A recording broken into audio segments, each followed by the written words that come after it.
Everything at Auckland Zoo is about conservation, educating, advocating, and we do conservation hands-on in the field and make a direct difference in the wild. This is why I do what I do. This is the epitome of it all. We are scientifically driven and motivated. This is the first time this has been done. There must be a way we can succeed, and we're just going to keep trying. Using our skills in the zoo to provide support for the most threatened species we have. This time on Wild Heroes, baby giraffe Jabali is thriving with the herd. Everyone protects him, especially Grandma. The zoo team support a local conservation emergency. We've got to throw everything at this species now. And the vet team treat Alf, the lace monitor. We might need to amputate the toe.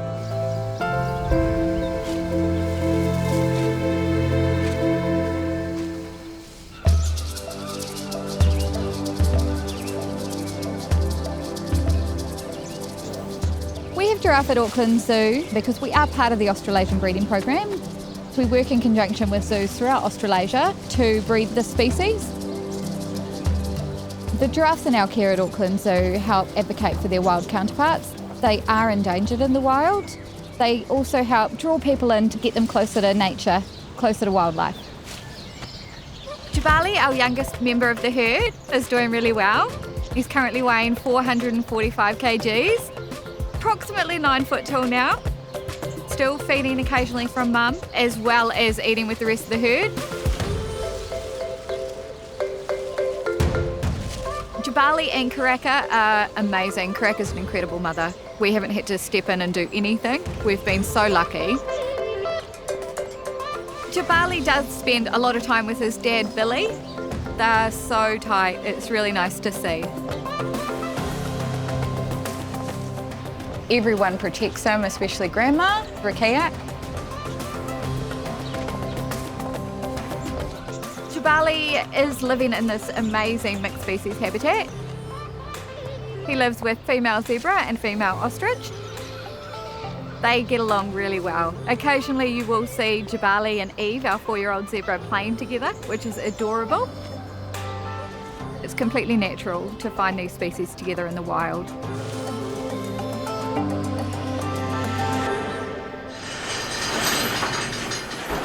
Jabali currently has health checks every week. Jabali! Jabali, come on. We're doing a lot of tactile training. Come on. Good job.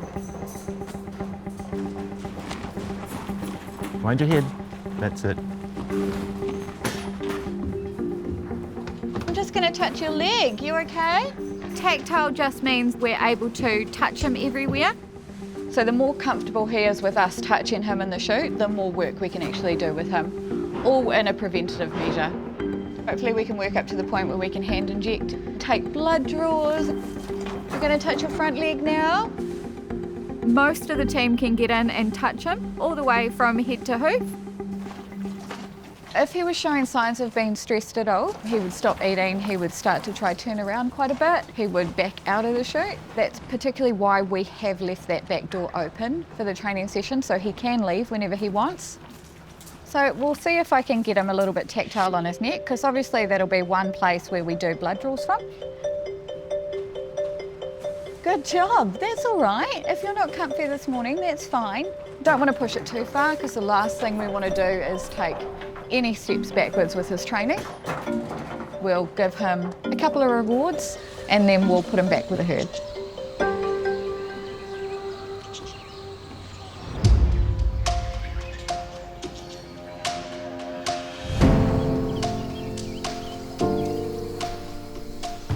Lace monitors are one of the largest species of Australian lizard. They belong to a subgroup of monitor lizards which include Komodo dragons. Lace monitors are an apex predator in their ecosystem. They can grow in excess of 2 metres, weigh upwards of 14 kilograms. Lace monitors have got highly specialised tongues that are forked. They flick their tongue and pick up scent particles. And dependent on whether or not the scent is stronger on the left or the right, they're able to hone in on the exact path of whatever it is they're looking for, be it food or a mate. Lace monitors are a really good flagship for a number of large lizard species that are having a really hard time out there. Hopefully people can build connections to large reptiles and realise that they're precious and they're really, really worth conserving.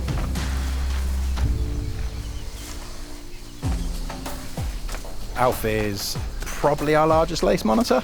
He loves basking, he loves his food. He's a wonderful partner to his mate. He's really calm. He's just a very, very amicable lizard. Alf, unfortunately, has a quite badly inflamed foot.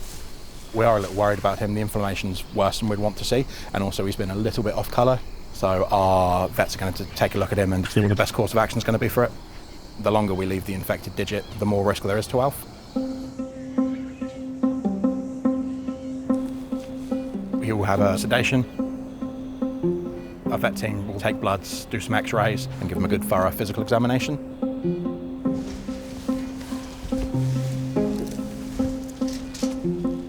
Bit of tension in the tail still. Yeah, let's just give him 5 more minutes. We need him asleep enough in order to put a tube into his trachea so we can breathe for him. So go. Yeah, great. Yeah, digit's really, really swollen. You know, it should be more akin to this. This is a healthy digit, whereas this is what he's currently living with. So we're just strapping him to this board so all of the tubing is kept in place while we're operating. Just looking to see whether he's going to blink his eye. But he's not, so we're at a good level of anaesthetic. And we've started the ventilator. They don't breathe very well when they're under anaesthetic because of their anatomy, so we're going to take over and then we know we're safe. So just need to get his digits arranged so that we're going to be able to see everything that we need to see, and then we'll get some x-rays and that will guide us as to what we need to do next. Potentially we might need to amputate the toe. Alf is a lace monitor who's been brought in today with a very inflamed toe. We're going to take some x-rays in order to assess that.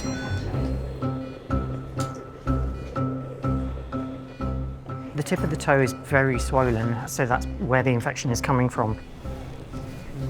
We can see that there's a lot of infection in the bones, osteomyelitis, so probably the best way to resolve this is going to be to remove the end of that toe so it doesn't keep on being a centre of infection to spread from. So we're going to go ahead and do surgery today.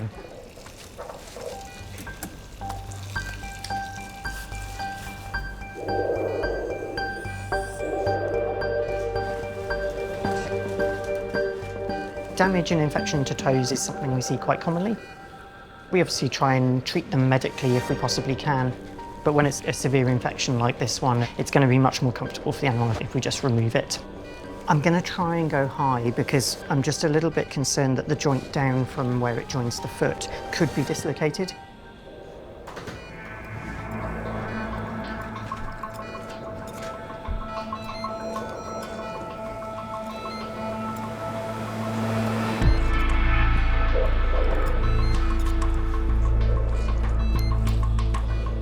Is that the joint, is it? Yeah, so I've got one joint here, which I actually think was dislocated. It feels very open now. I've opened the skin up, so I think this is the right decision to try and get higher. So I'm just working my way back up to where the joint is above that. Yeah. Okay. To try and preserve the soft tissue, and then we'll create a flap from that.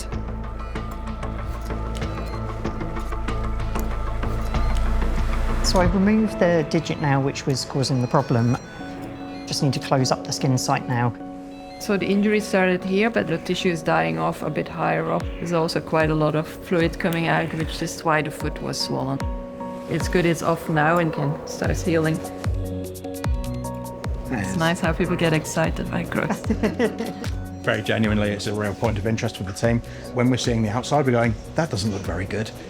Having the ability to see the inside and go, oh yeah, everything we felt about this was absolutely correct. So I just kept a piece of the pad from underneath, pull that up and around and put my sutures across the top. It'll just make it more comfortable for him while it's healing, so he doesn't have to walk on those sutures.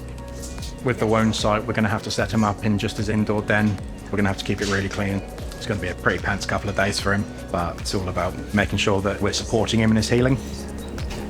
So we'll just keep him here while he's recovering from anaesthesia, and once we're happy he's wide awake, we'll move him back to his enclosure again. It's very common to find lizards in the wild with missing digits. They do serve a purpose, but missing one digit on one foot, I think he'll be just fine, yeah.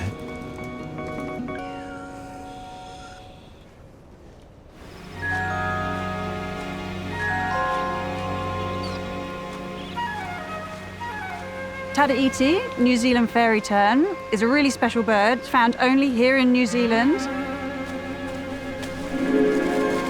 They're a critically endangered bird. There's around 40 individuals left, 9 or so breeding females. They're in dire straits. They're a coastal bird, not only living on the coast, but they actually breed and lay eggs on the coast.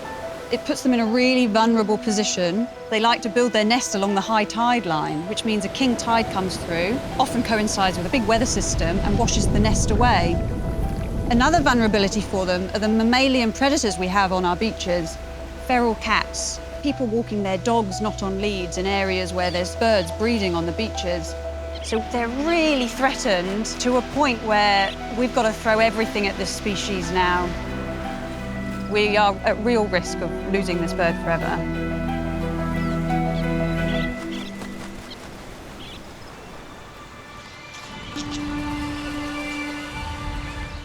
Auckland Zoo is part of the New Zealand Fairy Tern project. This is the second full season that we've been involved in proactively taking eggs, hand-rearing them and releasing them. Currently, we have 11 fairy tern eggs.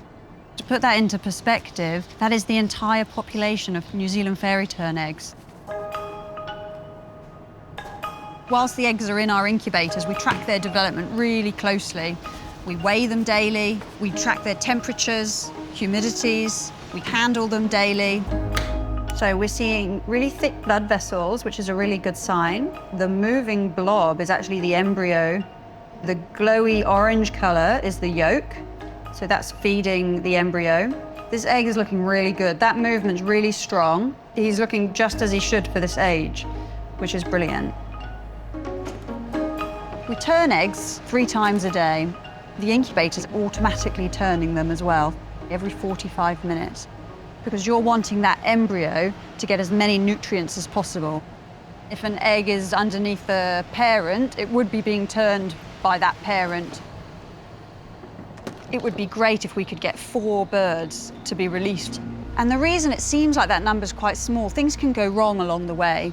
Genetics play a massive part as to whether an embryo is going to develop normally or not, whether the parent has been sitting really well on that nest. So there's elements which are out of our control, and sometimes we don't know about those until the eggs have hatched and we get problems with the chicks. There's always risks when you're incubating eggs. However, with this species, leaving an egg on a nest could be deemed more vulnerable with all the different threats. By bringing the eggs here into our incubation room, we're giving them the best chance of survival. It currently feels like an enormous weight. We've got birds imminently hatching. There's a lot of anticipation and a lot of nerves. Fingers crossed these birds hatch. Pretty exciting here at the zoo. We've had 2 fairy tern chicks hatch. One of them hatched overnight, so we arrived at 8 a.m. to a freshly hatched chick. Its sibling was next door to him hatching, and we watched him hatch an hour later. It's always pretty tense when they hatch. We want to see a strong chick standing up quite quickly, being really vocal.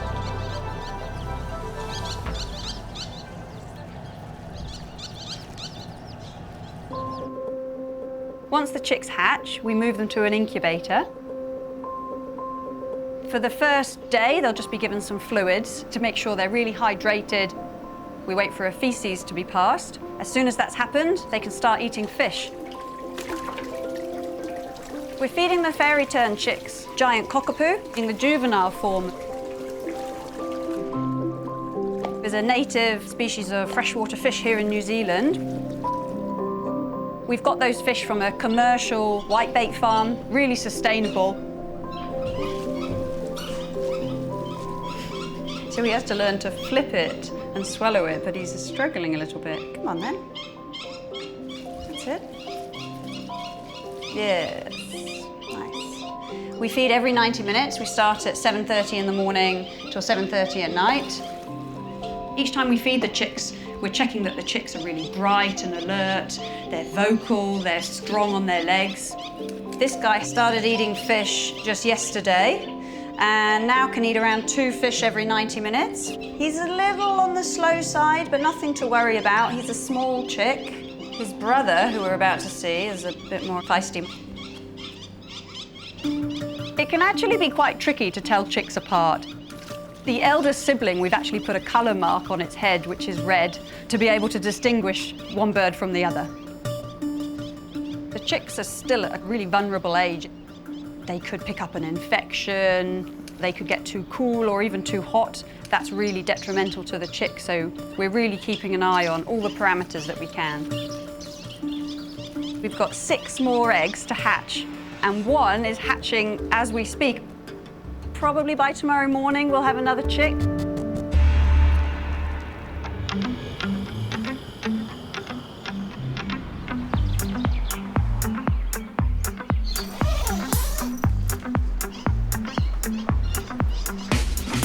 We've had 8 successful hatches. 7 chicks have made it to this stage so far, which is amazing news. We're so thrilled with that. These birds have reached about 3 weeks of age. They're already running around and flapping their wings, which is really good to see. These 3 chicks in this brooder bath are 15 days old. They're progressing so well. So we chart every day their weight, food intake, feather growth. Compared to data we've had, they're slightly a step ahead, like picking up fish a day earlier. That's really good to see. It means what we're doing is working. Every single bird we hand rear, we're learning so much from them. It's all really vital information to be able to progress a project like this in its infancy. This has never been tried with a tern species in this way. That's worldwide. It would be great if we got to a point where that wasn't necessary, but when you've only got 9 breeding females, this is going to be needed for many years to come. So it's a really exciting project. We're developing our skills, and this is setting the footprint for what's going to be happening in the future. We've been so in the mix for the last 3 weeks with 12-hour feeds, just going day to day, of not being able to stop and think, oh wow, look, we've managed to get 7 chicks to almost 3 weeks old. That's fantastic. We've still got a long way to go, but we're definitely proud so far.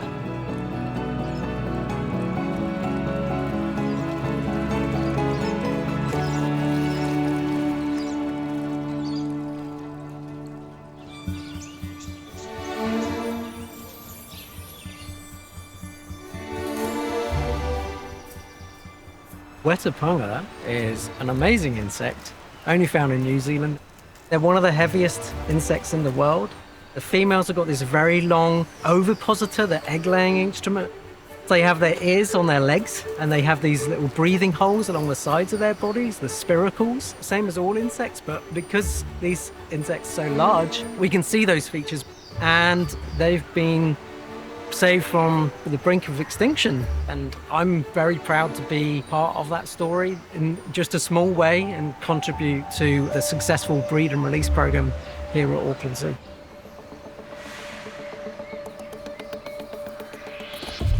So when we pack animals for a release, we come to the zoo early in the morning and we pack them up individually into bamboo tubes. We'll be heading up to the islands in the Epipedi group, in the Bay of Islands, releasing on 3 islands out there. Some of them go in much easier than others, so it's just being a bit patient. It can be quite hard to be patient when there's lots of time pressure. When we're doing a translocation, it's really important that we move quite quickly. We're very cautious about high temperatures. We're just packaging them into the polystyrene boxes, which have better insulation. We need to get them from the zoo here out to the release site as quickly as possible and then get them into the cover of the forest where conditions are much more suitable for them.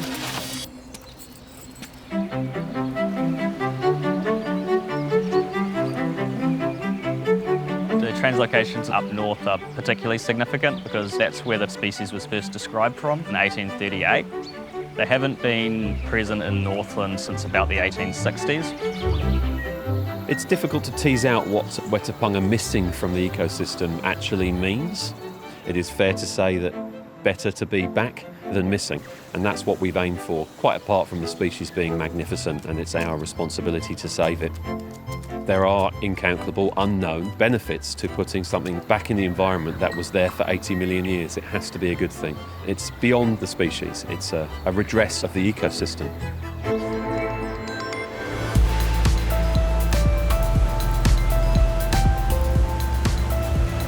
The islands which Wetapunga are being restored to, the most important aspect about them is that they're free of introduced mammalian predators.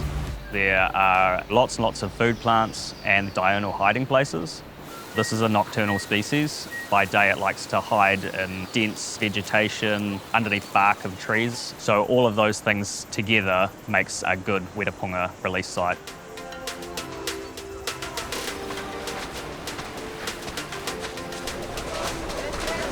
There must be 50 people on this beach, and that's what this is all about. This is the celebration now. The receiving iwi and the donor iwi are here. Everything is as it should be.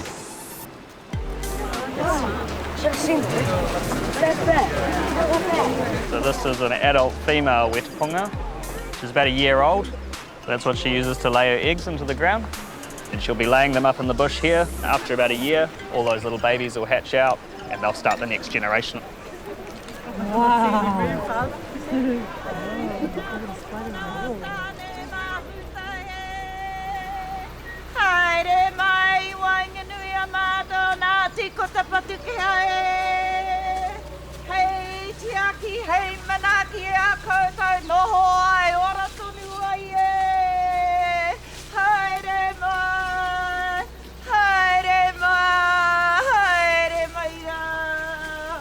Kia koutou manawa, kia mātou manawa. Ko tāne kairi hia whando, ara mai te toki o hui e, taiki e. If you want to attach it to the branch there, you've just got to do 2 nice strong ties either end. Perfect. And just above us is whitey wood, which they love. We use this technique for day releases. The Wetapunga can safely stay in the tube during the day. At nightfall, if they wish to come out, they just crawl out onto the branch and then onto the food plants that we put them close to. All the aroha and all the love, you can go out and make your own waiata. Just to be part of this makes me a little bit emotional, to be honest. Yeah. And there's so many people coming together for the cause of conservation and improving our wildlife. It's just, it's incredible.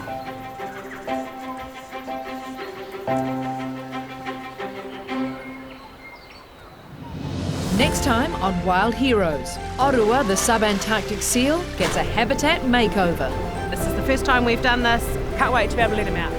A new zebra at the zoo gets vital dental work. Oh, goodness. He's got buccal ulcers all the way back. And the team released the first hand-reared taraiti back to the wild. It's the part of the project we don't know how it's going to go.